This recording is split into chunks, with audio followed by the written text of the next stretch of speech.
எடுத்துக்கொள்ளுங்க. ரோமருக்கு எழுதின புஸ்தகம் 12ஆம் அதிகாரம்.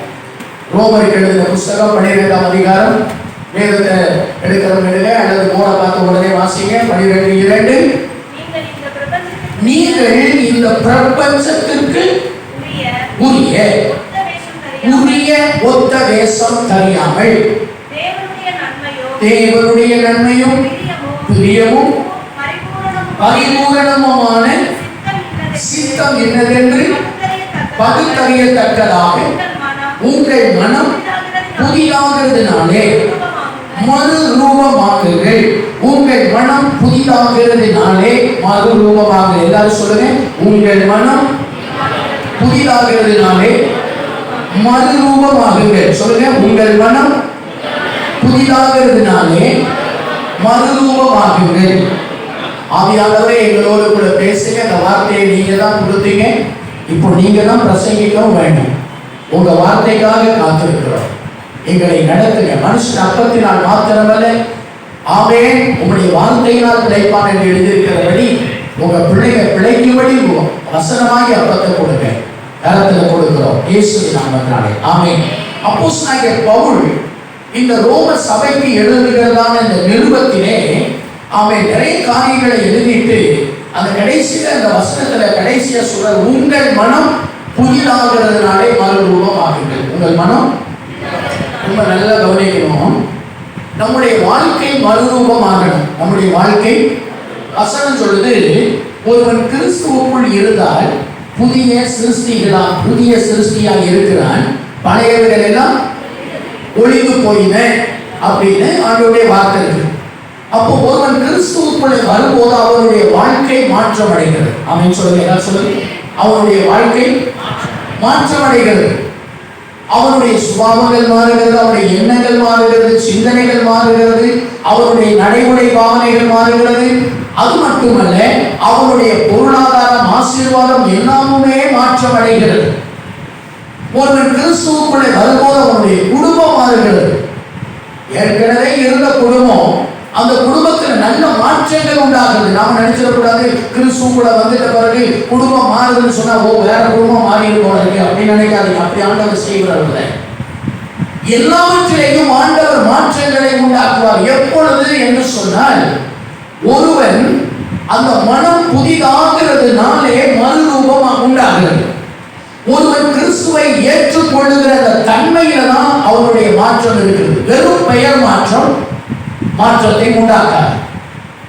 ஒருவருடைய பெயர் மாற்றப்படுவதனாலே அவருடைய வாழ்க்கை மாறாது, குடும்பம் மாறாது, பொருளாதாரம் மாறாது, ஆசீர்வாதங்கள் மாறாது. அவன் இருந்த நிலையிலே தான் இருப்பான். சில தேவ ஊழியர்கள் சொல்லுவாங்க, முன்ன நனையாத பாவி இப்போ நனைஞ்ச பாவி அப்படின்னு. என்ன? முன்ன ஞானஸ்தானம் எடுக்காத பாவி இப்போ ஞானஸ்தானம் எடுத்த பாவியா இருக்கிறான். ரெண்டு வித்தியாசம் தான். அப்படி இல்லை.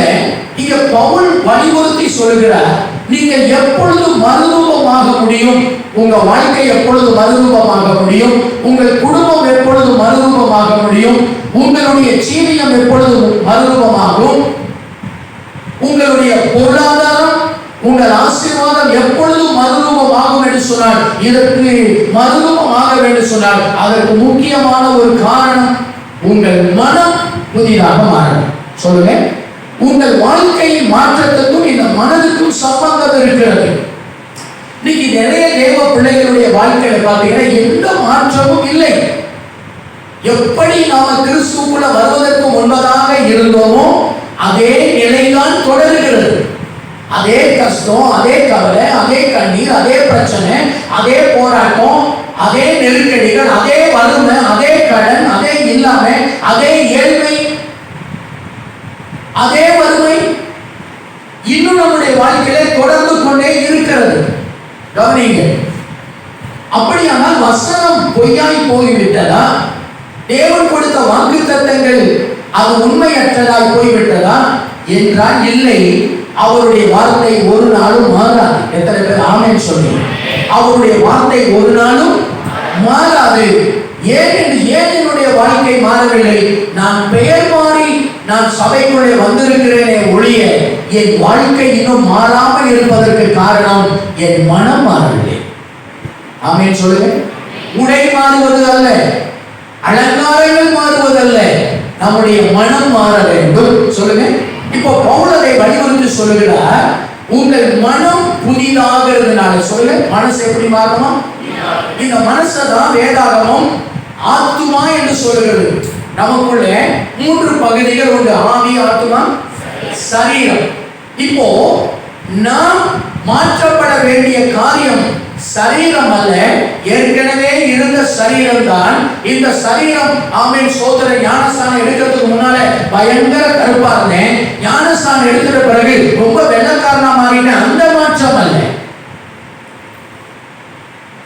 அவர் என்னைக்கு என்ன கலர்ல அவங்க அப்பா வயிற்றுல பிறந்தாரோ அதே கலர்ல தான் இருப்பாரு அவருடைய எல்லா காரியங்களும். ஆனால் இங்க வசனம் சொல்லுகிறது, உங்கள் மனம் என்பது ஆத்துமா. சொல்லுங்க, உங்கள் மனம் என்பது ஆத்துமா மாற வேண்டும். இதை நான் வேத வசனம் மனம் என்று சொல்லுகிறது. இந்த ஆத்துமா மனம் திரும்ப வேண்டும். சரீரம் மனம் திரும்புவது அல்ல, ஆத்துமா மனம் திரும்ப வேண்டும். சொல்லுங்க, ஆத்துமா மனம் திரும்ப வேண்டும். எல்லாம் சொல்லுங்க, ஆத்துமா மனம் திரும்ப வேண்டும். பவுல் சொல்லுகிறார், உள்ளான மனுஷன் என்று சொல்லுகிறார். இந்த ஆத்துமாவை ஒரு மனுஷனாக சித்தரிக்கிறார். வெளி தோற்றத்துக்கு இருக்கிறதல்ல, உள்ளே ஒரு மனுஷன் வாழ்ந்து கொண்டிருக்கிறான். அவன் தான் மெய்யான மனுஷன். அந்த மனுஷனுக்கு பெயர் தான் மனம் அல்லது ஆத்துமா. மனம் அல்லது, நல்ல கவனிங்க, மனம் அல்லது ஆத்துமா. இந்த உள்ளான மனுஷன் மறுரூபமாக வேண்டும்.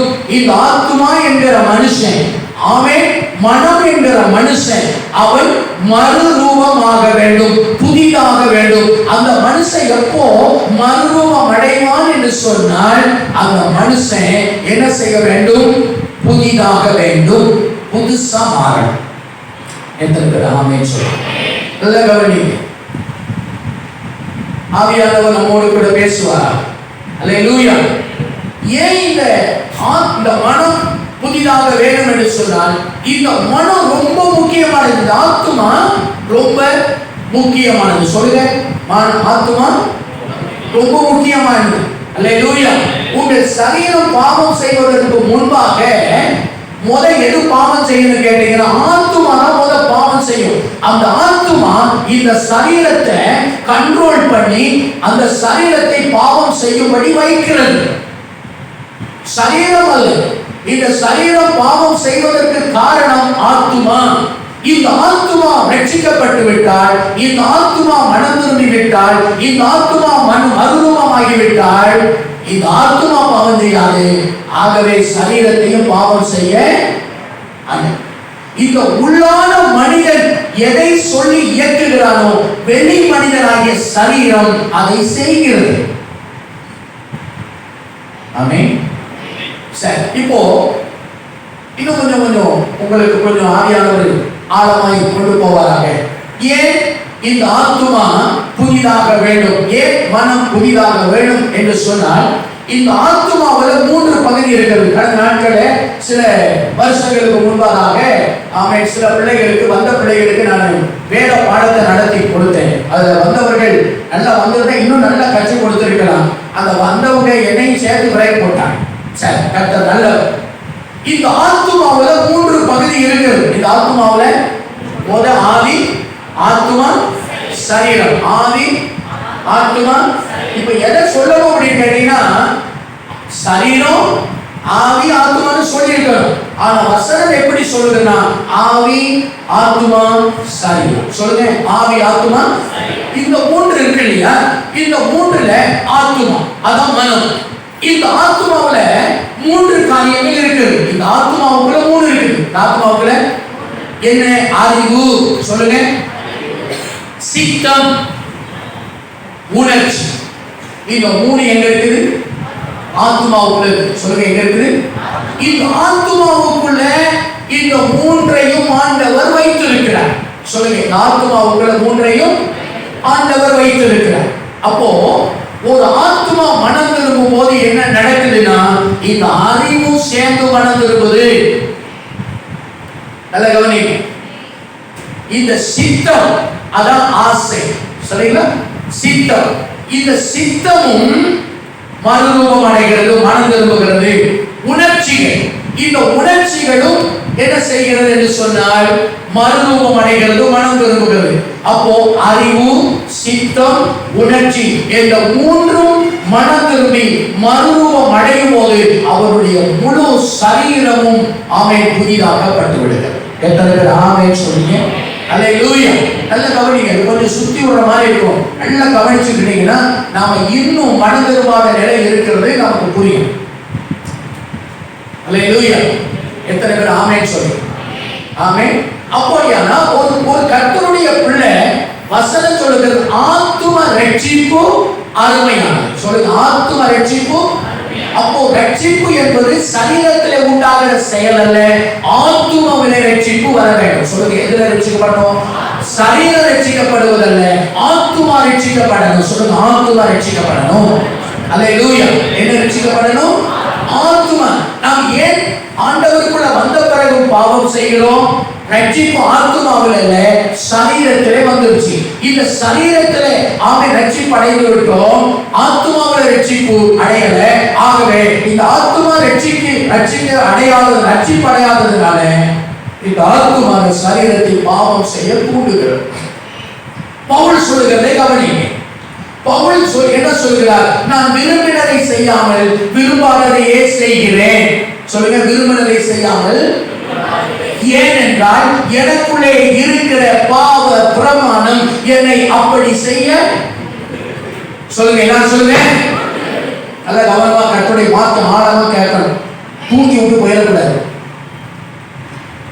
அப்ப என்னை தூண்டுகிற ஒரு காரியம் இருக்கிறது, என் சரீரத்தை தூண்டுகிற ஒரு காரியம் இருக்கிறது, என்னை பாவம் செய்ய தூண்டுகிற ஒரு காரியம், என்னை கோபப்பட வைக்கிற கோபத்தை தூண்டுகிற ஒரு காரியம், என்னை எரிச்சலை தூண்டுகிற ஒரு காரியம், பெருமையை தூண்டுகிற ஒரு காரியம், அசுத்தமான காரியங்களை செய்யக்கூடிய ஒரு தூண்டுகிற காரியம் எனக்குள்ளே இருக்கிறது. அதுதான் ஆத்துமாவிலே இருக்கிறது. நான் தூண்டுவதினாலே நான் அதை செய்கிறேன். எத்தனை பேர் ஆமென் சொல்றேன்? ஒரு மிகப்பெரிய பரிசுத்தவான் 13-14 நிருபங்களை எழுதின ஒரு மகா பரிசுத்தவான் தான் உயிரோடு இருக்கும் போதே 3ஆம் ஆண்டு வரைக்கும் எடுத்துக் கொள்ளப்பட்ட பரிசுத்தவான், அநேக திருச்சபைகளை நிறுவின இந்த பரிசுத்தவான், கிறிஸ்தியனுக்கு ஜீவன், சாவு எனக்கு ஆதாயம் என்று சொன்ன பரிசுத்தவான் சொல்லுகிறார், நான் விரும்பினதை செய்யாமல் நான் விரும்பாததை. சொல்லுங்க, நான் விரும்பினதை நான் விரும்பாததையே. ஏன்? என்ன காரணம்? நான் அல்ல, எனக்குள்ளே இருக்கிற பாவ பிரமாணம். எனக்குள்ள ஒரு மனுஷன் இருக்கிறான், அந்த மனுஷன் தான் இதை செய்ய தூண்டுகிறார். நான் தூண்டப்படும் போது சரீரமாகிய நான் அதை செய்கிறேன். அல்லேலூயா. அப்படியானால் நான் மனம் திரும்ப வேண்டியது சரீரம் அல்ல, என் ஆத்துமா மனம் திரும்ப வேண்டும். சொல்லுங்க, என் ஆத்துமா மனம் திரும்ப வேண்டும். அப்போ உங்கள் மனம் புதிதாகிறதுனாலே நீங்கள் என்னவாக மாறுவீங்க? மறுரூபம். உங்க வாழ்க்கை மறுரூபமாகும். உங்க வாழ்க்கை எப்படி மாறும்? இன்னைக்கு ஒரு கர்த்தருடைய பிள்ளை கர்த்தருடைய பிள்ளையா இல்லாம இருக்கிறோம். அப்படிதானுங்களா? கர்த்தருடைய பிள்ளை கர்த்தருடைய பிள்ளையா உலகத்தில் இருக்கிற மனுஷனை விட ஒஸ்டா காரியங்களை செய்கிறோம். ஆண்டவருடைய வார்த்தை சொல்லுகிறது, அந்நியர்களிலே கூட இப்படிப்பட்ட அவலட்சணமான காரியங்கள் இல்லையே. ரட்சிக்கப்படாதவங்க கூட இப்படிப்பட்ட அவலட்சணமான காரியத்தை செய்ய மாட்டேங்கிறாங்களே. ஆனால் திருச்சபைக்குள்ளே போகிற நீங்கள் இப்படி அவலட்சணமான காரியங்களை பேசுவதற்கும் நாவு பூசுகிற அளவுக்கு பாவங்களை செய்வது ஏன் என்றால், என் பெயர் மாறிவிட்டது, என் ஆத்துமா மாறவில்லை இன்னும். அல்லேலூயா. என் ஆத்துமா மாறாததினாலே நான் பாவம் செய்கிறேன். பாவம் என்னை அடிமைப்படுத்துகிறது. இன்னொரு இடத்துல பவுல் சொல்லுகிறார், நான் நிர்பந்தமான மனுஷனாக இருக்கிறேன், பாவ சரீரத்தோடு நான் போராடுகிறேன். என்ன சொல்றாரு? எல்லாம் கவனிங்க, ப்ளீஸ் ப்ளீஸ் ப்ளீஸ் லிசன். நான் இதுலயே எனக்கு டென்ஷன் ஆயிடக்கூடாது. நான் சொல்ல வேண்டியது சொல்லாம போயிடக்கூடாது. நல்ல கண்ணில் முடிச்சு பார்த்துருக்காரு. எத்தனை பேர் ஆமென் சொல்லுங்க? நான் நிர்பந்தமான மனுஷன் நான் போராடுறேன்னு சொல்றாரு. நாம அந்த வசனத்தை படிச்சுட்டு அந்த பிரச்சனைக்கு போராடி இருக்கிறார் போல இருக்குது, அவருக்கு விரோதமா எழுதுகிற மக்களோட போராடி இருக்கிறாங்க போல இருக்கு. இல்ல, அந்த போராட்டத்தை அவர் சொல்லல. அது அவருக்கு ஒரு போராட்டமே இல்லை. அவருக்கு ஒரு போராட்டமே இல்லை. அவர் எந்த போராட்டத்தை குறித்து சொல்கிறார்? மரண சரீரத்தோடு நான் போராடுகிறேன்.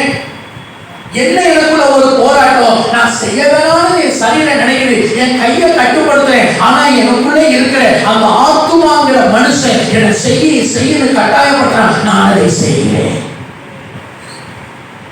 என் கண்ணை பாருன்னு சொல்ல நான் பார்க்கிறேன். நான் செய்யக்கூடாதுன்னு நினைக்கிறேன், நான் பார்க்க கூடாதுன்னு நினைக்கிறேன், நான் பேசக்கூடாதுன்னு நினைக்கிறேன், நான் இப்படிதான் வாழ வேண்டும் என்று நினைக்கிறேன். ஆனால் என்னால கண்ட்ரோல் பண்ண முடியவில்லை. ஏன்? எனக்குள்ளே இருக்கிற அந்த உள்ளான மனுஷன் அதை செய்யும்படி சொல்லுங்க. எத்தனை பேர் சொல்றீங்க தூண்டுகிறான்? நிறைய பேர் சொல்ற முடியல பாச, நானும் என்னென்னமோ சோம் பண்ணி பார்க்கிறேன், என்னால முடியல. அந்த கோபத்தை மட்டும் என்னால கண்ட்ரோலே பண்ண முடியல. நாங்க பேசுறத நான் கண்ட்ரோல் பண்ண நினைக்கிறேன், என்னையும் மீறி நான் பேசுறேன். கெட்ட வார்த்தையை பேசக்கூடாது நினைக்கிறேன், ஆனா என்னையும் அறியாம கெட்ட வார்த்தை பேசுறேன். கோபம் படக்கூடாது நினைக்கிறேன், அப்பதான் கோபமே எனக்கு வருது. ஏன் இது நடக்குது? ஏன் இது நம்முடைய வாழ்க்கையில நடக்குதுன்னா, நம்ம ஆத்துமா என்ன ஆகலங்க?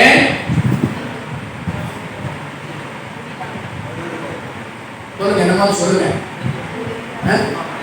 மனம் திரும்ப சொல்லுங்க. மனம் திரும்ப. ஆத்துமா மனம் திரும்பி இருந்தா அறிவு மனம் திரும்பி இருக்கும். அறிவு மனம் திரும்பும் போது சித்தம் மனம் திரும்பி இருக்கும். அடுத்து உணர்வு மனம் திரும்பி இருக்கும். அதுதானே? அப்ப உணர்வு மனம் திரும்பி இருந்தா கெட்ட உணர்வு எனக்குள்ள வராது. கெட்ட உணர்வு எனக்குள்ள, பாவ உணர்வு எனக்குள்ள, அசுத்த உணர்வு எனக்குள்ள, தீமையான உணர்வு எனக்குள்ள வரவே வராது. ஏன் எனக்குள்ள கெட்ட உணர்வு வருதுன்னா, இந்த ஆத்துமாவுல இருக்கிற உணர்வு பகுதி மனம் திரும்பல. ஹலோ, இப்போ உங்களை நீங்களே கேளுங்க, உங்க எனக்குள்ளே கெட்ட உணர்வுகள் வருகிறதா? அசுத்தமான உணர்வுகள் எனக்குள்ளே மேலோங்கி வருகிறதா? எத்தனை பேர் மற்றவங்களை பார்க்காதீங்க, உங்களை தான் நீங்க பார்த்துக்கணும். எனக்குள்ள அசுத்தமான உணர்வுகள் மேலோங்குகிறதா? ஏன் நான் ஆண்டவருடைய பிள்ளையாயிட்டே எனக்குள்ள ஏன் இந்த உணர்வுகள் வர வேண்டும் என்றால், என் ஆத்துமாவில் இருக்கிற உணர்வு என்கிற பகுதி இன்னும் ரட்சிப்படையல, மனம் திரும்பல, மறுரூபமும் ஆகல. எத்தனை பேர் ஆமென் சொல்றீங்க? அல்லேலூயா.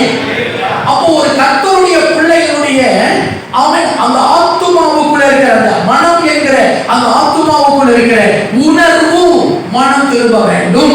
சொல்லுங்க, இது எப்போ நடக்கும் அப்படின்னு கேட்டீங்கன்னா, இந்த ஆத்துமா மனம் திரும்பும் போது இந்த ஆத்துமாவுக்குள்ள இருக்கிற 3 பகுதியும் மறுரூபமாகும். எத்தனை பேர் ஆமென்? அல்லேலூயா. ஆமென் சொல்லுங்க. இந்த சரீரம் மண்ணுக்கு போகும். இந்த சரீரம் எங்க போகும்? மண்ணுக்கு போகும். சரிங்களா? இந்த ஆத்துமா அழியாதது, இந்த ஆத்துமா அழிவற்றது, இந்த ஆத்துமா யுக யுகமாய் வாழ்ந்து கொண்டிருக்கும். பாவம் செய்கிற ஆமென் ஆத்துமா சாகுன்னு தான் சொல்லி இருக்கிறாரே ஒழிய, ஹலோ, பாவம் செய்கிற சொல்லுங்க, பாவம் செய்கிற எல்லாரும் சொல்லுங்க, பாவம் செய்கிற ஆத்துமா சாகும். சொல்லுங்க, ஆத்துமா. எந்த ஆத்துமா? அதுதான் பவுல் சொல்றார், மனம் என்கிற ஆத்துமா. மனம் என்கிற ஆத்துமா செத்து போயிடும். எங்க? நரகத்துல செத்து போயிடும். நரகத்துல வேதனைப்படும், நரகத்துல குடிக்கும், அவியாத அக்கினியில கொண்டு போய் போடப்படும். இந்த ஆத்துமா வேதனையில குடிக்க ஆரம்பிக்கும். அப்போ இந்த சரீரம் அல்ல, ஆத்துமா வேதனை அடையும். சொல்லுங்க, ஆத்துமா வேதனை அடையும். ஆமென். அப்போ ஒரு கர்த்தருடைய பிள்ளை இங்க வசனம் சொல்லுகிறது, மறுரூபம் அடையணும். சொல்லுங்க, இதை தவறா நம்ம புரிஞ்சுக்கிட்டோம். தவறா புரிஞ்சுக்கிட்டு நாம மற்ற மாற்றங்களை உண்டாக்கிட்டு இருக்கிறோம். முக்கியமான மாற்றத்தை விட்டுட்டு மற்ற மாற்றங்களை உண்டாக்கிட்டு இருக்கிறோம். சொல்லிட்டுங்களா, உங்க ஆத்துமா மனம் திரும்பிடுச்சுன்னா ஆட்டோமேட்டிக்கா ஆட்டோமேட்டிக்கா உங்க மேல இருக்கிற சரீரமும் அவங்களுக்கு உலகத்து மேல நாட்டம் வரவே, உலகத்து மேல நாட்டம் வரவே. ஏன் இந்த உலகத்து மேல நமக்கு நாட்டம்? இந்த உலக ஆமென் காரியங்களை நாம இன்னும் செய்ய முற்படுகிறோம். ஏன் உலக ஸ்டைல சினிமாக்காரங்களை போல நாம ஏன் நம்மளை மாற்றிக்க முயற்சி எடுக்கிறோம்? இது யாரு கேட்கிற? சொல்லுங்க. ஆத்மா கேட்குது. எது கேட்குது? ஆத்மா கேட்குது. இந்த ஆத்மா கேட்கறதுனால சரீரம் அதை செய்யுது. சரீரம் அதை செய்யுது. இந்த ஆத்மா கேட்கலன்னா சரீரம் அதை செய்யாது. சரீரத்துக்கு சுய உணர்வு, சுய உணர்ச்சி கிடையாது. இந்த ஆத்மா உணர்ச்சி தான் சரீரத்துக்கு. இந்த ஆத்மா ரட்சிக்கப்பட்டிருக்கா, இந்த சரீரம் தேவையற்றவைகளை கேட்காது. அப்போ பவுல் சொல்றாரு, உங்கள் ஆசை இச்சைகளை சிலுவையில் என்ன பண்ணணும்? அப்போ இச்சை ஆசை இதெல்லாம் எங்க இருக்கு? ஆத்மாவில். அதான் சித்தம். அப்ப எதை சிலுவையில் அடையணும்? சரீரத்துல. உங்க ஆத்மாவில் இருக்கிற சித்தம் இருக்கு பாத்தீங்களா? விருப்பம். சொல்லுங்க. சித்தம் சொன்னாலே என்னது? உங்க விருப்பத்தை சிலுவையில் அடிச்சிட்டீங்கன்னா, சிலுவையில் அடிச்சாச்சுன்னா உலகத்தின் மேல நாட்டம் நமக்கு வரவே. ஏனைக்கு கிறிஸ்தவ உலகம் ஆமென் உலகத்தை நோக்கி, பாவ உலகத்தை நோக்கி ஓடிக்கிட்டு இருக்குது அப்படின்னா, அந்த ஆத்துமாவுல இருக்கிற அந்த சித்தம் என்கிற அந்த அது என்ன சொல்லலாம்? சித்தம் என்கிற விருப்பம். அந்த ஆத்துமாவுல சித்தம் என்கிற விருப்பம் அது உலகத்தை நோக்கி ஓடிட்டு இருக்குது. அதை செய்யணும், இதை பண்ணணும், அப்படி அலங்காரம் பண்ணணும், இப்படி அலங்காரம் பண்ணணும், இப்படி ஜோடிச்சுக்கணும், இப்படி பண்ணிக்கணும், இந்த மாதிரி பண்ணிக்கணும். இந்த ஆசைகள் ஏன் வருது அப்படின்னா, உங்க விருப்பம் இன்னும் திருப்பல. உங்க விருப்பம் அல்லேலூயா. அறிவு. இந்த ஆத்மாவில் இன்னொரு பகுதி என்ன இருக்குது? சொல்லுங்க. அறிவு மனதில் இருந்துச்சுன்னா, ஏற்கனவே வேதத்தை வாசித்து பாத்தீங்கன்னு சொல்லி பண்ணலைங்களா? பாவம் செய்வதற்கு அவர்களுக்கு அறிவு இருக்குது. என்ன செய்வதற்கு அறிவு இருக்கு? நன்மை செய்யவும் அவர்களுக்கு அறிவு இல்லை. அப்போ ஆத்மாவில் இருக்கிற இன்னொரு பகுதி அறிவு. இந்த அறிவு மன திரும்பாததுனாலதான் அறிவு கெட்டத்தனமா கண்டதையும் செய்யும். செத்த ஈ தைலக்காரனுடைய முழு பரிமள தைலத்தையும் கெட்டு நார பண்ணுமா போல சொற்ப மதியினம் என்ன பண்ணிடும்? நார பண்ணும். மதி புத்தி, ஈனம் இல்லை. மதினா புத்தி. சொற்ப புத்தி இல்லாத தனம். ஏன் இந்த புத்தி இல்லாத தனம் நாம செய்யறோம் அப்படின்னா, அந்த அறிவு மனதில் பழைய அறிவு தான் இருக்கு. ரட்சிக்கப்படுறதுக்கு முன்னால என்ன கெட்ட அறிவு இருந்ததோ, அசுத்தமான அறிவு இருந்ததோ, தீமைகளை செய்யக்கூடிய அறிவு இருந்ததோ, பாவங்களை செய்யக்கூடிய அறிவு இருந்ததோ, கெடுக்கக்கூடிய அறிவு இருந்ததோ, மேட்டிமை அறிவு இருந்ததோ, அதே அறிவு தான் இப்பவும். சொல்லுங்க. இப்பவும் சில பிள்ளைங்க அப்படி அண்ணன் போட்டு வச்சிருக்கிறோம். திறந்தாச்சுன்னா மேட்டூர் டேம் மாதிரி வந்துடும். திறந்தாச்சு அப்படின்னா மேட்டூர் டேம் எப்படி அந்த மதக திறந்த தண்ணி பீச் அடிச்சு வெளியே வருது பார்த்தீங்கன்னா, அந்த மாதிரி சரமாரியா வரும். அட்டைக்கு வச்சிருக்கிறோம். அதனாலதான் ஆண்டவர் சொன்னாரு, உன் இருதயத்துல என்ன இருக்கிறதோ அதுதான் வெளியே வரும். இயேசு சொன்னாரு, சாப்பிடுறதுனால நீ தீட்டாக நினைக்காத, உன் இருதயத்திலிருந்து வருகிறதே உன்னை என்ன பண்ணும்? அதான் ஆத்துமா. அந்த ஆத்துமாவில் இருந்து வருகிறது தான் உன்னை என்ன பண்ணிடும்?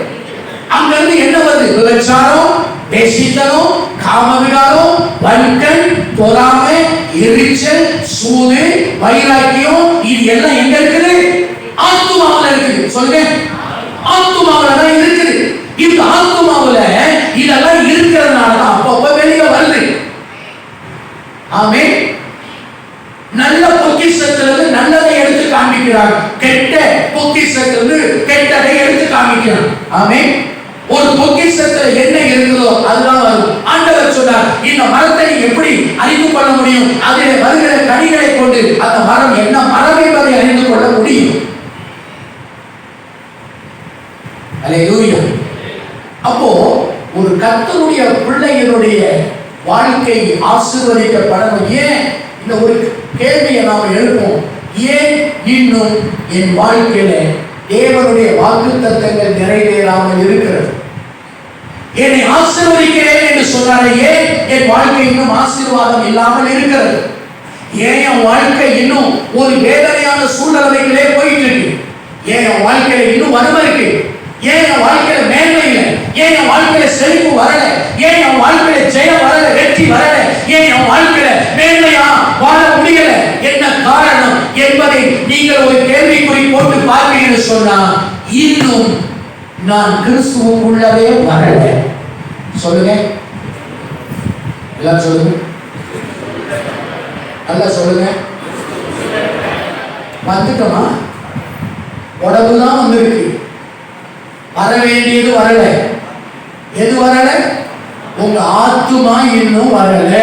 சொல்லுங்க, ஆத்துமா இன்னும் கிறிஸ்துவுக்குள்ளேயே வரலங்க.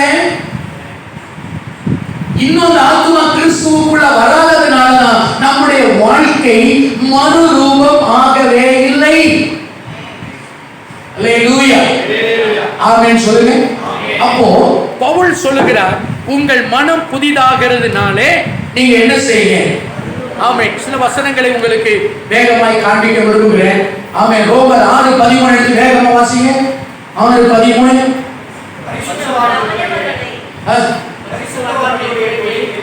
பரிசுத்தவான்களுடைய குறையில் அவர்களுக்கு உதவி செய்யுங்கள், அந்நியரை உபசரிக்க நாடுங்கள். ரோமர் 6:13.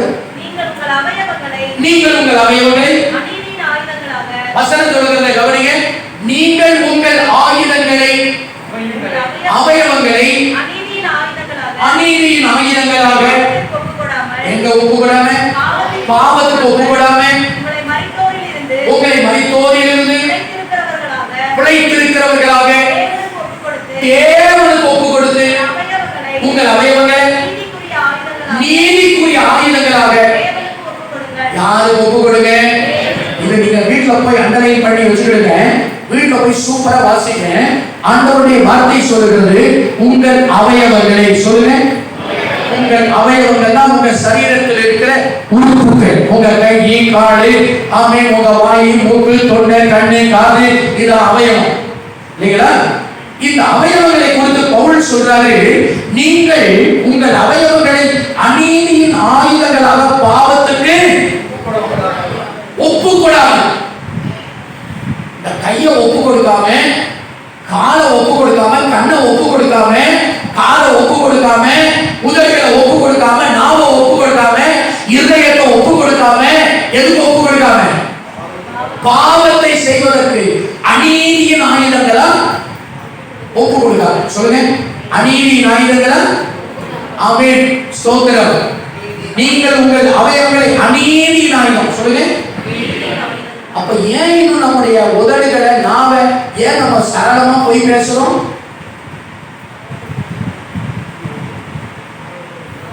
உலக மனுஷனை விட சூப்பரா போய் பேசுறது யாருன்னா கிறிஸ்தவர்கள் தான். அவங்க கூட கொஞ்சம் திக்கி பேசுவான், நம்ம திக்காம பேசுவோம். ஏன் அப்படின்னா, இந்த உதடுகளை நாம என்னவா ஒப்பு கொடுத்திருக்கிறோம்? அநீதியின் ஆயுதமா ஒப்பு கொடுத்திருக்கிறோம். என்னவா ஒப்பு கொடுத்திருக்கிறோம்? அநீதியின் ஆயுதம். சொல்லுங்க, இந்த ஆயுதம் நீதியின் ஆயுதமா ஒப்பு கொடுக்கப்பட்டிருந்தா இந்த உதடுகளை போய் வரவே. நல்ல கவனிங்கள, தோத்திரம். பயபக்தியா கர்த்தருடைய வசனத்தை நின்று கேட்போம். கேட்கறீங்க, கர்த்தருடைய ஆசீர்வதிப்பாராக. தோத்திரம். அல்லேலூயா. நல்லவர் கர்த்தர். ஆமென் சொல்லுங்க. ஒப்புக்கூடாமல் உங்களை மரித்தோரில் இருந்து பிழைத்திருக்கிறவர்களாக, உங்களை மரித்தோரில் இருந்து ஞானஸ்தானம் எடுக்கிறதுக்கு முன்னாடி உங்க பாவத்தை எல்லாம் அறிக்கையிடுங்கன்னு சொல்றோம். ஞானஸ்தானம் எடுக்கிறதுக்கு முன்னால உங்க பாவத்தை எல்லாம் அறிக்கையிடுங்க, மனம் திரும்புங்க. அதுக்கு பிறகுதான் ஞானஸ்நானம் இல்லையா? அதுக்கு பிறகுதான் ஞான ஸ்நானம். ஞானம் வந்த பிறகு எடுப்பது ஸ்நானம். ஞான ஸ்நானம் என்று சொன்னால் ஞானம் வந்துட வேண்டும். எந்த ஞானம்? தேவ ஞானம் வரணும். பாவத்தை குறித்த ஞானம் நமக்கு வரணும். அந்த ஞானம் இல்லாதவருக்கு ஞான ஸ்நானம் கொடுக்கும் போது ஏற்கனவே சொன்ன மாதிரி அவர் ஏற்கனவே நனையாத பாவி இப்போ வித்தியாசம் அவ்வளவுதான். ரட்சிக்கப்பட்டவர்களுக்கு ஞான ஸ்நானம், ரட்சிக்கப்பட்டவர்களுக்கு ஞான ஸ்நானம். அப்போ ஞான ஸ்நானத்துக்கு ஒருவர் என்ன செய்யணும்?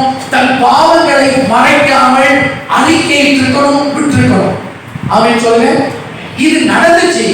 எங்க நடந்துச்சுன்னா வெளி தோற்றத்துல நடந்துச்சு, ஆத்துமாவுல நடக்கல. ஆத்துமாவுல அந்த ஆத்துமாவில் இருக்கிற பாவங்கள் அறிக்கையிடப்படவே இல்லை. இன்னும் சொன்னா உண்மையான மனுஷன் மனம் திரும்பல, போலியான மனுஷன் தான் மனம் திரும்பி இருக்கிறான். அல்லேலூயா. எத்தனை பேர் ஆமென் சொல்றீங்க? அப்ப ஏன் நம்முடைய அவயவங்களை அநீதியினால ஒப்பு கொடுக்கிறோம்,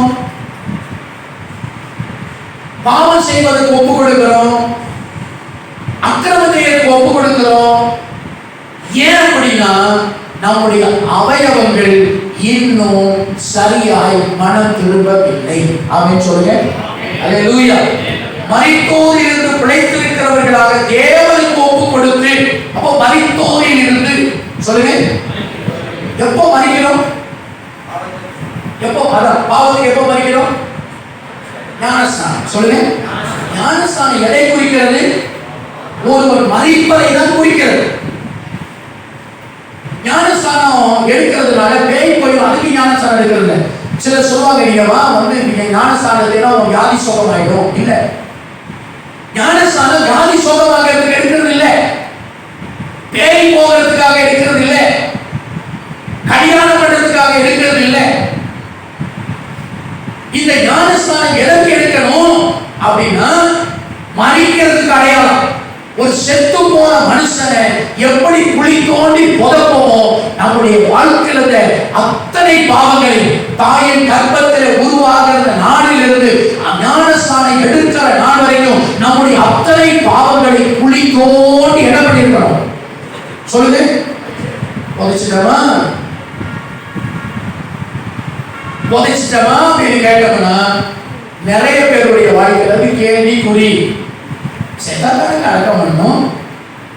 ஏங்க கொடுத்தானே செத்தாத்தானே அடக்கம் பண்ணணும். சொல்லுங்க. நான் என்னமா சொல்றேன்? அனைவருடைய ஆடுறேன். செத்தாதான் அடக்கம், உயிரோடு இருக்கும்போது அடக்க முடியுங்களா? அப்ப ஏன் இன்னும் அடக்கம் பண்ணல? சாவல. யாரு சாவல? உங்க ஆத்துமாவில் இருக்கிற பாவம் சாவல. நல்லா புரிஞ்சுக்கிட்டீங்களா? எத்தனை பேருக்கு புரிஞ்சிருக்கு? பழைய இப்ப கீழடியில ஆராய்ச்சி பண்ணியிருக்காங்க. நிலத்தை தான் தோண்டி ஆராய்ச்சி முதுமக்கள் தாழி அப்படின்னு கண்டுபிடிக்கிறாங்க. என்ன தாழினா? பழைய நாட்கள்ல சில மக்கள் 170 வயசு 180 வயசுக்கு இருப்பாங்களா. அவங்க சாக மாட்டாங்க, சாப்பிட மாட்டாங்க, தண்ணி குடிக்க மாட்டாங்க, ஆனா உயிரோடு இருப்பாங்க, அப்படியே முடிச்சுட்டே இருப்பாங்க. இப்ப இவங்க என்ன செய்வாங்க கேட்டீங்கன்னா, ஒரு பெரிய தாலி செஞ்சு அந்த தாலியில் அவங்கள உட்கார வச்சு ஒரு விளக்க கொண்டு போய் வச்சு அப்படியே உள்ள வச்சு அப்படியே பண்ண போட்டு என்ன பண்ணிடுவாங்க? மூடிடுவாங்க. அதுதான் முதுமக்கள் தாலி. ஏன்னா இவர் சாக மாட்டார். இவரு என்ன சொல்லுங்க. இவர் என்ன பண்ண மாட்டாரு? சொல்லுவாங்க சாகவும் மாட்டாங்களா, உழைக்கவும் மாட்டாங்களான்னு சொல்லுவாங்க. அந்த மாதிரி இவங்க வீட்லயும் வச்சுக்க முடியாது. சாப்பிட்டா சாப்பாடு கொடுக்கலாம், தண்ணி குடிச்சா தண்ணி குடிக்கலாம். இவங்களுக்கு ஜீவன் மட்டும் போய்கிட்டே இருக்கும், ஆனா சாக மாட்டாங்க. இப்படிப்பட்ட மக்கள் தான் பழைய முறையில அவங்கள ஒரு பெரிய தாழி செஞ்சு அந்த தாழிக்குள்ள உட்கார வச்சு ஒரு விளக்க வச்சு அந்த விளக்க பார்த்துக்கிட்டே இருப்பாரு. விளக்க பார்த்துக்கிட்டே இருக்கும்போது மண்ணில் கொண்டு போய் என்ன பண்ணிடுவாங்க? இன்னைக்கு அதான் கண்டுபிடிச்சு தோண்டி எடுத்துக்கிட்டு முதுமக்கள் தாலி அப்படிங்கிறாங்க. நீங்க நினைப்பீங்கன்னா முதுமக்கள் தாலி, இளைய மக்கள் தாலி இருக்காங்க, என்னடா அது கேட்டீங்கன்னா நான் வேற இல்லை. அப்ப ஏன் நம்முடைய ஆத்துமா இன்னும் பாவத்தை நம்ம அடக்கம் பண்ணாம இருக்கோம்? சொல்லுங்க, என்ன பண்ணல? அப்ப நீங்க சாகடிக்கணும். எப்பங்க அதை சாகடிக்க முடியும்? எப்ப சாவுங்க? நீ சரியா மனதிருமலையா அதை செலுத்து. சொல்லுங்க சொல்லுங்க, எல்லாரும் சொல்லுங்க. சரியாய் பாவத்தை அறிக்கையிட்டு அந்த பாவத்துக்காக மனஸ்தாபப்பட்டு வருந்தி நீ கண்ணீரோடு அந்த பாவத்துக்காக தேவ சமூகத்தில் ஜெபிக்கும் போது அந்த பாவம் சாகும்.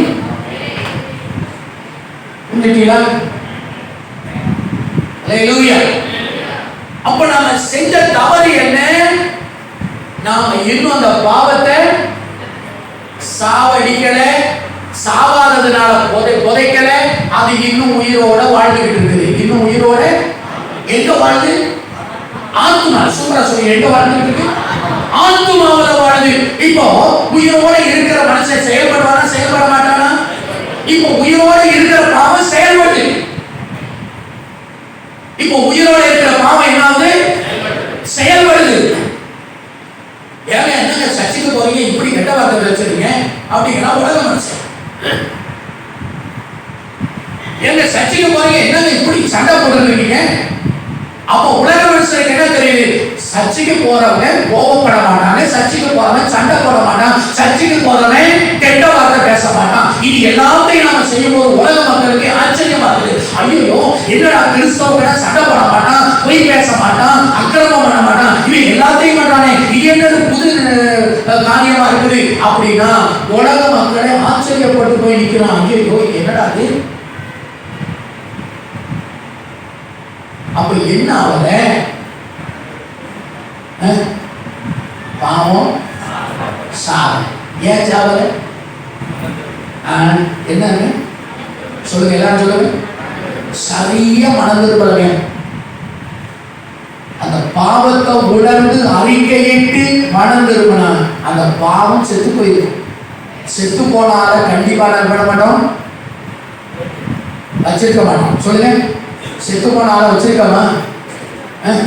வச்சிருக்கீங்க. முத வேலையா குழி தோண்டி அதான் ஞானஸ்தானம். ஞானஸ்தானம் எடுத்த உடனே அவர் மறுபுறப்படுகிறார். எப்படி? ஒரு தாயின் கர்ப்பத்தில் இருந்து ஒரு குழந்தை வெளிப்படுவது போல ஒரு புதிய மனுஷனே வரும். அதனாலதான் ஞானஸ்தானம் என்பது தெளிப்பு அல்ல. செத்து போனவன கொஞ்சம் மண்ணை கொடுத்து தொழிச்சு விட்டுறமா? கொஞ்சம் மண் ஆளுங்க ஒரு கை மண் எடுக்கிறா, அவங்க உட்கார வச்சு தெளிச்சு விட்டுருவோம். அப்படியே தெளிக்கிறோம், ஆழமா குழி தோண்டி புதைக்கிறோம். அப்ப தெளிப்பு ஞானஸ்தானம் அல்ல, மூழ்கி ஞானஸ்தானம். ஞானஸ்தானம் என்பது மூழ்க வேண்டும். அது மரணத்துக்கும் அடக்கத்துக்கு ஒப்பானது. அடக்கம் பண்ற மனுஷன் எப்படி உள்ள தள்ளி அவனை குழிக்குள்ள போட்டு மூடுறமோ, ஞானஸ்தானம் என்பது மரணத்துக்கு ஒப்பானது, அடக்கத்துக்கு ஒப்பானது. உண்மையிலேயே சொன்னா ஞானஸ்தான ஆராதனை அடக்க ஆராதனை. சொல்லுங்க, என்ன ஆராதனை? உண்மையான மனுஷனை, பாவ மனுஷனை சாவடிச்சு அடக்கம் பண்றதுதான் அடக்க ஆராதனை. அல்லேலூயா. அடுத்து உயிர்கள் ஆராதனை. அவ ஞானஸ்தானம் வச்சு உயிர். அதனாலதான் ஞானஸ்தானம் எடுத்து அவர் தண்ணீர்ல இருந்து மேல தூக்கும் போது அழகா ஒரு பேர் வைக்கிறோம், ஜோசப்னு வைக்கிறோம், மரியாள் வைக்கிறோம், அந்தோனி அப்படின்னு வைக்கிறோம். ஏன்னா பிறந்த குழந்தைக்கு என்ன வைக்கணும்? பிறந்த குழந்தைக்கு என்ன வைக்கிறோம்? பேர் வைக்கிறோம். இதெல்லாம் நல்லா தாங்க நடக்குது. ஆனா ஆத்மாவில் இருக்கிறதாக இன்னும் சாவலை. நாம இன்னும் டென்ஷன் பாட்டியாவே இருக்கிறோம். எத்தனை பேர் இதெல்லாம் உணர்வீங்க? ஏன் என் வாழ்க்கை ஆசீர்வாதமாக இல்லாம இருக்கு?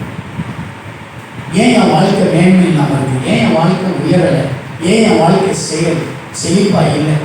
ஏன் என் வாழ்க்கை ஜெயமா இல்லை? ஏன் என் வாழ்க்கை வெற்றியா இல்லை? ஏன் என் வாழ்க்கை மற்றவங்க பார்த்து படிச்சு பேசுறதுக்கு ஏன் இருக்குது? சிலர் சொல்லுவாங்க, நீ ஆலயத்துக்கு வரையப்பா, உனக்கு நான் வந்து நல்லா தானே இருப்பேன், ஏன் இப்படி இருக்க? ஏன் இன்னும் மற்றவங்களை குறித்து குறை சொல்லுறது போகல, மற்றவங்களை குற்றம் கண்டுபிடிக்கிறது போகல, மற்றவங்களை பாவின்னு சொல்றதுல இன்னும் நம்ம மாறல. எத்தனை பேர் ஆமென் சொல்லுங்க? அப்போ உங்களுடைய அவயவங்களை அநீதியின் ஆயுதங்களாக பாவத்துக்கு அவயவங்கள் சொன்ன என்னன்னு தெரியுதா? உங்க கண்ணு, காது, மூக்கு, தொண்டை, நாக்கு, இது எல்லாமே அவயவங்கள். இது என்ன ஆயுதமா ஒப்பு கொடுக்க கூடாது? அநீதி பாவம் செய்வதற்கு அதை ஒப்பு கூடாதீங்க. அப்ப அதை ஒப்பு கொடுக்கிறது யாரு? ஆத்துமா. சொல்லுங்க, ஆத்துமாவில் என்னென்ன இருக்கு? அறிவு, சித்தம், உணர்ச்சி, இந்த 3 பகுதி. சரிங்களா? சரி, இப்போ அடுத்த வசனத்தை வாசிக்கிறேன். வெளிப்படுத்தல் 18:14. வெளிப்படுத்தல் 18:14 கொஞ்சம் வேகப்படுத்துங்க.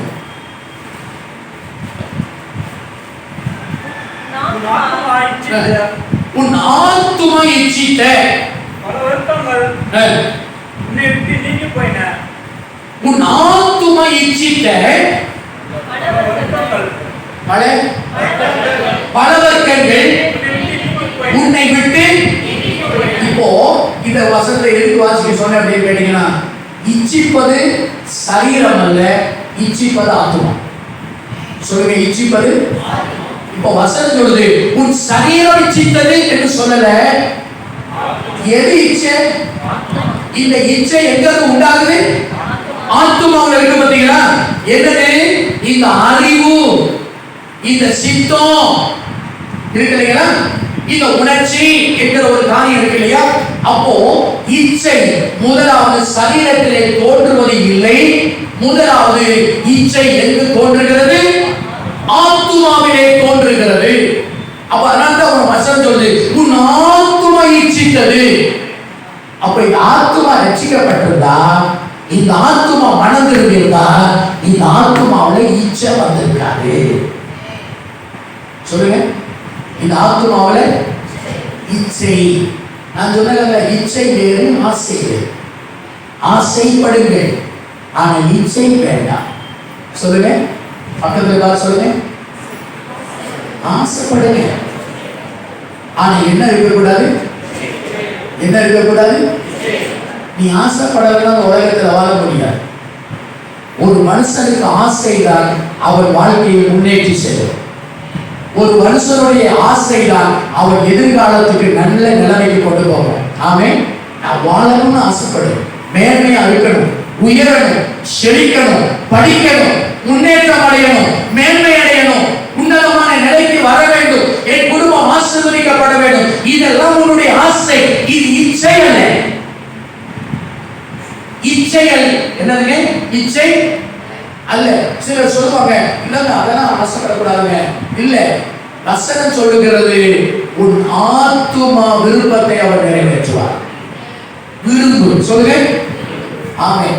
ஆசைப்படு, ஆனா இச்சைப்படாது. என்ன இச்சை? வசனம் சொல்லுகிறது பிறனுடைய வீட்டை இச்சையாக இருப்பாயாக, பிறனுடைய வேலைக்காரனையும் பிறனுடைய கணவனையும் மனைவியையும் இச்சையாக இருப்பாயாக. இதுதான் இச்சை. அதாவது இச்சை என்பது என்று சொன்னால், ஆமென், சோதரம், நீதியற்ற காரியங்கள். நீதியற்ற. இப்ப என் மனைவி இருக்கிறார், இவ வேற ஒரு மனைவி இருந்தீங்க, இவ என் மனைவி. இப்போ வேற ஒரு மனைவியா இருக்கா, இவளை நான் பார்த்து இச்சித்தேன் என்று சொன்னால் அது ஆசையா இச்சையா? அதை செய்யலாமா செய்யக்கூடாது?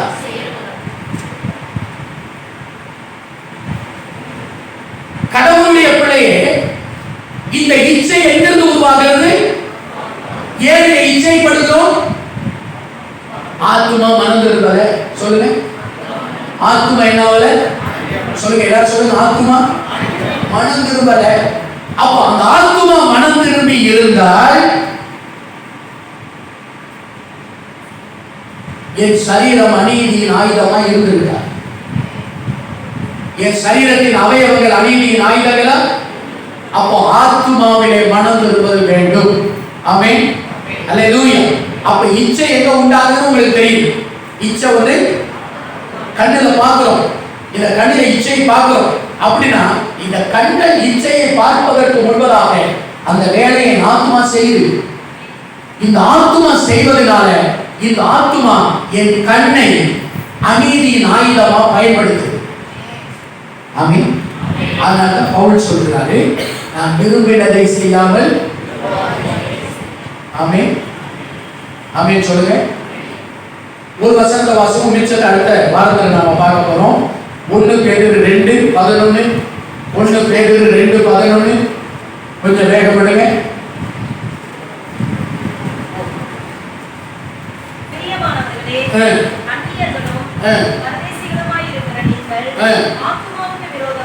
ஆத்துமாவுக்கு விரோதமாய் போர் செய்கிற ஆசை இச்சைகளை மாம்ச இச்சைகளை விட்டு விலகி அவ்வளவுதானா? புறஜாதிகள் உங்களை அக்கிரமக்காரர் என்று விரோதமாய் பேசும் விஷயத்தில் அவர்கள் உங்கள் நற்கிரியைகளை கண்டு அவற்றின் நிமித்தம் சந்திப்பின் நாளிலே தேவனை மகிமைப்படுத்தும்படி நீங்கள் அவர்களுக்குள்ளே நல்நடத்தையுள்ளவர்களாய் நடந்து கொள்ளுங்கள் என்று உங்களுக்கு புத்தி சொல்கிறேன். சரி, ஒரே வசனம் முழுக்க வேணும். இரண்டாவது போய்க்கியா? சரி, இப்போ அந்த முதல் தலைப்பு மாத்திரம் வாசிக்க. முதல் வசனத்தை பிரியமானவர்களே அந்நியர்களும் பரதேசிகள். நாம யாருங்க? பக்கத்துல இருப்பார் சொல்லுங்க. நாம பரதேசி அப்படின்னா கோச்சுக்காதீங்க. பரம் என்றால் பரலோகம், பரலோகத்துக்கு உரியவர்கள். வசனம் சொல்லுது நாமெல்லாம் அரதேசிகளும். ஆமா, அப்படிதான் வசனம் இருக்கு. நாமெல்லாம் யாரா இருக்கிறோம்? அரதேசிகளும் பரதேசிகளுமாய் இருக்கிறோம். யாராவது பரதேசினா கோபப்படாதீங்க. ஆமாடா நான் பரதேசி தான், ஏன்னு கேட்டா நான் பரலோகத்துக்கு கோபப்படுறேன். அல்லேலூயா, ஆமென் சொல்லுங்க. வசனத்தை வாசிமா. பிரியமானவர்களே அந்நியர்களும். நாம் இந்த உலகத்துக்கு யாருங்க? சொல்லுங்க, நீங்க இந்த உலகத்துக்கு யாரு? நீங்கள் இந்த உலகத்தாரா இருந்தால் உலகம் உங்களை நீங்கள் இந்த உலகத்தாராய் இருந்தால் இந்த உலகம் உங்களை சிநேகி. நீங்கள் இந்த உலகத்தாராய் இல்லாதபடினால் உலகம் உங்களை பகைக்கும். நீங்க இந்த உலகத்துக்குரியவர்கள் அல்ல. சொல்லுங்க, நீங்க இந்த உலகத்துக்குரியவர்கள். அப்படியானால் நீங்கள் எவ்வுலகத்துக்குரியவர்கள்? நித்திய பரலோகத்துக்குரியவர்கள். ஆனால் பவுல் சொல்லுகிறாரு, நீங்கள் இந்த உலகத்துக்குரியவர்கள் அல்ல, நீங்கள் அந்நியர்களும் பரதேசிகளுமாய் இருக்கிறீர்கள். நாம் இந்த உலகத்துக்கு அந்நியர்கள். நாம் இந்த உலகத்துக்கு நம்முடைய உலகம் பரலோகம். ஆமென். வாசிமா.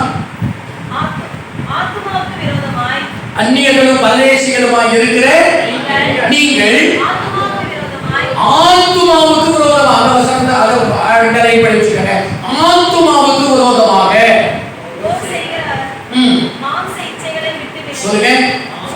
போர் செய்யலாம். எங்க போர் நடக்குது இப்போ? சொல்லுங்க, அந்த வசனத்தை நல்லா படிங்க. ஆத்துமாவுக்கு தான் போர் நடக்குது. உங்க போர் முறை எங்க துவங்கும்னா ஆத்துமாவுல தான் போர் நடக்கும். சொல்லுங்க, எங்க யுத்தம் ஆரம்பிக்கும்? ஆத்துமாவுல தான் யுத்தம் பண்ணும். என்ன யுத்தம் நடக்கும்? ஆசை மாம்ச இச்சைகள். சொல்லுங்க, இந்த மாம்ச இச்சை முறை எங்க போய் தாக்கும்னு கேட்டீங்கன்னா, மாம்சம்னா இந்த சரீரம். இந்த மாம்ச இச்சைகள் முறை எங்க போய் போர் செய்யும்னு கேட்டா, ஆத்துமாவுல போய் போர் செஞ்சு அந்த ஆத்துமாவை அந்த பாவத்துக்கு அடிமைப்படுத்தும். அந்த ஆத்துமா இந்த சரீரத்தை அடிமைப்படுத்தும். வசந்த வாசிமா கண்டினியூ பண்ணு. பிரியமானவர்களே, அந்நியர்களும் பரதேசிகளுமாய் இருக்கிற நீங்கள் உங்கள் ஆத்துமாவுக்கு விரோதமாய் போர் செய்கிற மாம்ச இச்சைகளை விட்டு விலகி. எதை விட்டு விலகுறாரு? மாம்ச இச்சைகளை விட்டு விலகி. விட்டு என்ன பண்ணுங்க? விலகி. அடுத்த வசனத்தை கண்டினியூ பண்ணுமா. புறஜாதிகள் தேவனை அறியாத மக்கள் உங்களை அக்கிரமக்காரர் என்று விரோதமாக பேசுகிற விஷயம் நிறைய இருக்கு இல்லையா? நிறைய கிறிஸ்தவ உலகத்தை பேசுறாங்கல்ல. பேசுகிற விஷயத்தில் அவர்கள் உங்க நல்ல காரியங்களை கண்டு அவற்றின் நிமித்தம் சந்திப்பினாரில் தேவனை மகிமைப்படுத்தும்படி அவர்களுக்குள்ளே நல்ல நடக்கை உள்ளவர்களாக நடந்து கொள்ளுங்கள் என்று உங்களுக்கு என்ன சொல்றேன்? அப்போ ஒரு கடவுளுடைய பிள்ளை நல்ல நடக்க உள்ளவரா மாறணும் அப்படின்னா நம்ம ஆத்துமாவுல போர் செய்கிற மாம்ச இச்சைகளை ஒழிச்சுக்கணும். சொல்லுங்க. அப்போ உங்க சரீரத்தை தாக்குவதல்ல, ஆசை இச்சைகள் முதலாவது உங்கள் ஆத்துமாவை தாக்கி, பலவானை முன்னி கட்டினால் ஒழிய ஒருவரும் பட்டணத்தை கொள்ளையிட, கட்டினானே ஆனால் அவன் ஈஸியா பட்டணத்தை கொள்ளையிடுவான். அப்போ சாத்தா எதை கண்ட்ரோல் பண்ணுவான்னு கேட்டீங்கன்னா ஆத்துமா. அந்த ஆத்துமாவை போர் செஞ்சு தன்னுடைய கட்டுப்பாட்டுகளை கொண்டு வந்து அந்த ஆத்துமாவின் மூலமா அறிவு, சித்தம், உணர்ச்சி என்று 3 பகுதியை வச்சு அந்த சரீரத்தில் இருக்கிற அவயவங்களை அவன் அநீதி செய்ய பயன்படுத்துவான். அப்படியானால் ஏன் என் வாழ்க்கையில நான் இன்னும் ஆசீர்வதிக்கப்படலை, நான் இன்னும் மனம் திரும்பலை. டோட்டலா நாம என்ன செய்யல, மனம் திரும்பிட்டோமா? இப்ப நமக்கு தெரியும், ஐயோ நான் இன்னும் என்ன பண்ணாம இருக்கிறேன், சொல்லுங்க,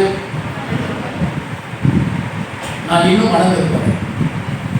அந்த மனம் திரும்பாததினாலே நான் பாவத்துக்கு உட்படுகிறேன், பாவம் செய்கிறேன், அசுத்தம் செய்கிறேன். ஆகவே பாவம் செய்கிற என்னுடைய வாழ்க்கையில தேவ ஆசீர்வாதம் வருவதில்லை. என் வாழ்க்கையில இன்னும் மறுரூபமாகல. கிறிஸ்துவுக்குள்ள இருந்தால நான் புது சிருஷ்டியா இருக்கிறேன். நான் கிறிஸ்துவுக்குள்ளேயே இல்லை. நான் கிறிஸ்துவுக்குள்ளேயே நான் சொல்லிக்கிட்டு இருக்கிறேன், நான் கிறிஸ்துவுக்குள்ளே இருக்கேன் இல்லை. உண்மையின்படி பார்த்தால் நான் இன்னும் கிறிஸ்துவுக்குள்ளே இல்லை. அல்லேலூயா. நான் கிறிஸ்துவுக்குள்ளே இருப்பேன், ஆனால் என் வாழ்க்கை மறுரூபமாகும். கரங்களை உயர்த்தி கர்த்தருக்கு ஸ்தோத்திரம் பண்ணுவோம். அல்லேலூயா. மிச்சத்தை அடுத்த வாரத்தில் நம்ம தொடர போகிறோம். கரங்களை உயர்த்தி கர்த்தருக்கு ஸ்தோத்திரம் பண்ணுங்க. ஆண்டவர் நம்மோடு கூட பேசின வார்த்தைகளுக்காக ஆண்டவரே உமக்கு ஸ்தோத்திரம் சொல்லுங்க. அல்லேலூயா. ஆமென். எழுந்திருப்போமா? எழுந்திருப்போம். நாம் ஆண்டவருடைய சமூகத்தில் ஜெபிக்க போகிறோம். அல்லேலூயா. நல்ல வசனத்தை கேட்டிருக்கீங்க நான் நினைக்கிறேன். ஆவியானவர் நம்மோடு கூட நல்லா பேசி இருக்கிறார். எத்தனை பேர் ஆண்டவர் பேசி இருக்கிறான்னு நினைக்கிறீங்க? ரைஸ்வரன் ஒரு கரங்களை உயர்த்துங்க. அவன் எல்லாரும் கண்ணை மூடுவேன். எத்தனை பேர் நான் இன்னும் மனம் விரும்பலன்னு இப்ப உணர்றீங்க? அப்படிதானா? எத்தனை பேர் இன்னும் நம்ம மனம் விரும்பாம இருக்கோம்? இல்லையா? நம்ம வசனத்தின்படி பார்த்தா இன்னும் நாம என்ன செய்யல, மனம் விரும்பல. நாம இன்னும் அப்படியே இருக்கிறோம். ஆனா பேரெல்லாம் மாறி வந்திருக்கிறோம் உள்ள. ஆமென். பேர் மாறி இருக்குது, ஆனா நம்ம மனம் ஆத்மா மாறல. இப்ப ஆண்டவர்கிட்ட ஒரு ஜெபம் பண்ண, ஆண்டவரே என் ஆத்மா ரட்சிக்கப்படும் ஆண்டவரே,